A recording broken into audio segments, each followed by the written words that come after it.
Hey everyone, so we're officially into the first weekend of May, and what many of us in agriculture across most of the Midwest and kind of part of the South and definitely in the upper Midwest, the biggest thing we're worried about is frosting. And no, it's not the frosted tips of the boy bands of the late 90s, so you don't have to worry about that.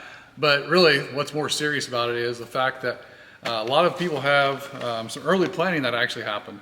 So we've got corn that's already in the ground, we've got beans that's in the ground, obviously wheat is pre-boot, but possibly some stages down south where wheat's headed out. And what do we have going on this weekend? We got frost. We got a potential of having some really cold temperatures dip down in the mid 30s, maybe in the low 30s, where frost could be extremely heavy in low pocket areas. So the question being, and many calls that have come in over the last couple hours or days, has been what could possibly happen to the crops that's already out there. So I'm kind of gonna break it down real quick. Beans, the biggest thing we have to concern ourselves about are, right now, if beans are emerging out of the ground, cotyledons. So the cotyledons open, you have the first unifoliate leaf sitting there, right? So the first unifoliate leaf, if that starts getting burned off or gets frosted off, what we have to worry about is, what's the auxiliary bud look like? Is it still green? Is it healthy? Is it gonna make its way out?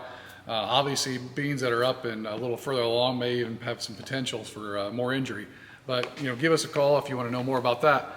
The other part with beans are, if you've already sprayed some residual herbicides, so some herbicides have already been put down and these beans are slow growing through that herbicide, they're taking more of that in.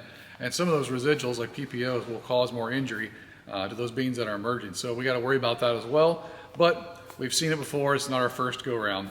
Corn, obviously corn coming up, corn tends to be a little more hardier. Biggest thing is obviously the growing point still under the ground. And if you got corn that's V1 to V2, V3 that's out of the ground up here in the Midwest and upper Midwest, the question being is, what's going to happen with that tissue? It's starting to turn yellow. This frosting this weekend may burn it all off. Will that growing point continue to grow? And the answer to that question is, as long as it's under the ground, yeah, that growing point's going to come out of it. It will be injured for that matter, but the truth of the matter is it probably will grow out of it and be okay. And then we have to take a look at some of the corn that's been planted, right here up in front of this cold, where the cold, wet downtrend is the first drink of water that seed got.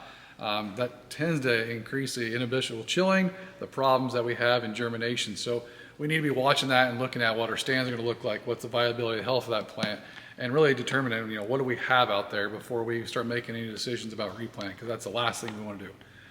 So if you guys have more questions, give myself, Kyle, or call. Sam down south, obviously their crop in the northern Delta and the Delta area is much further along, but they're experiencing the colder temperatures too, but just not as cold as up here in the Midwest. So give us a call. We'll be glad to chat with you guys. And remember, a lot of things we do here at Cross Creek with our Infro program, our 2x2 program, is centered around stress mitigation.